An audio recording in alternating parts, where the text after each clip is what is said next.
for National Senior Certificate exams, they find themselves under mounting pressure.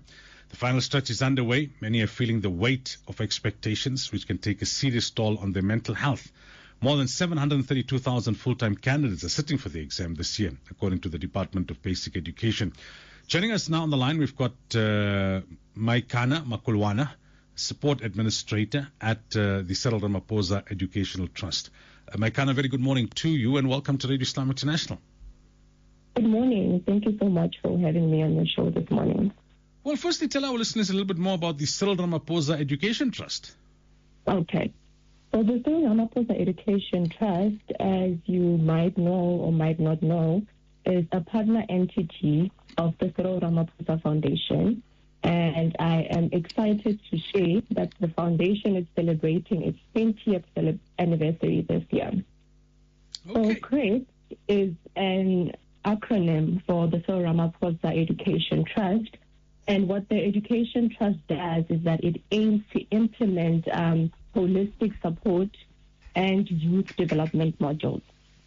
So just to give you a bit of background about the establishment of the trust, is that the program was established in 1996 when our patron, the president, began supporting a few students in pursuing their education, their tertiary education. Then this initiative ultimately led to the formal establishment of the trust in the year 2000. So what CRET understands is that South African youth face several psychosocial challenges that affect their academic journeys. Challenges such as depression, anxiety, food insecurity, lack of access to healthcare, some child-headed household and gender-based violence. And this is why CRET offers holistic student support, and we would like to encourage others to collaborate in our mission to help those in need in this time. Now, what do we need to prioritize as a community, as parents, as teachers, when it comes to matriculants now who are writing the exam of their schooling career? I think particularly is support and taking into consideration that mental wellness plays a part during this period.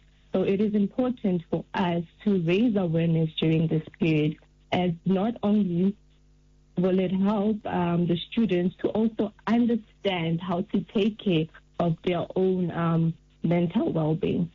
And just to extend on that a bit, I do know that with us as a program, during exam periods, it is common for us to facilitate things that encourage students to adopt strategies that can help them reduce anxiety during this period, because anxiety is the one factor that they battle with. So what we do is that we host online sessions where students are equipped with the knowledge of managing their time effectively during this period, and we also share with them strategies on how to deal with procrastination. What are the challenges that matriculants these days face that perhaps others prior did not face? I think I would say procrastination plays a huge role, especially with social media being so dominant in this time. So what they tend to do is to spend a lot of time on their phones, and social media takes away from their studying time. So social media is the biggest factor that is affecting our youth at this point, and also not being able to understand that individual at the moment you are experiencing anxiety or you are experiencing depression, and what do you do to make sure that you tackle those? What do you do to make sure that you support yourself mentally during this time? If you are able to identify stress, what coping mechanisms are there to assist you during this period? What is study paralysis? I mean, we're hearing much about that these days. Okay, correct. That is right.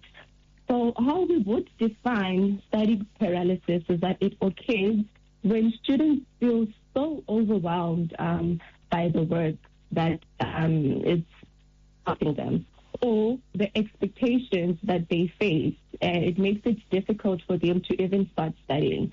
So it's a case where you are just sitting and you are thinking about the amount of work that is waiting for you, and you try by all means to avoid it.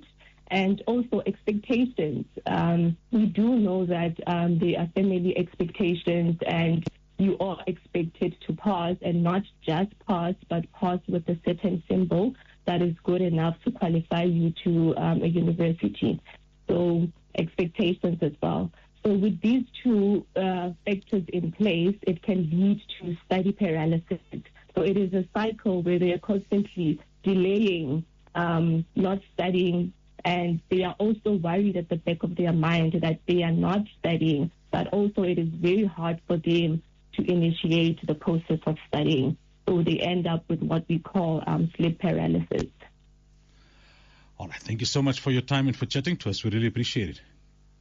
No worries. Thank you for having me on your show this morning. That was Meikana Mculwane talking to us about the pressure that matriculants are facing as they tackle the main exams of their schooling career. She's with the Cyril Ramaphosa Education Trust, which is a subsidiary of the Cyril Ramaphosa Foundation. It's 20 minutes past 8. We will take a quick Nasheed break, and then we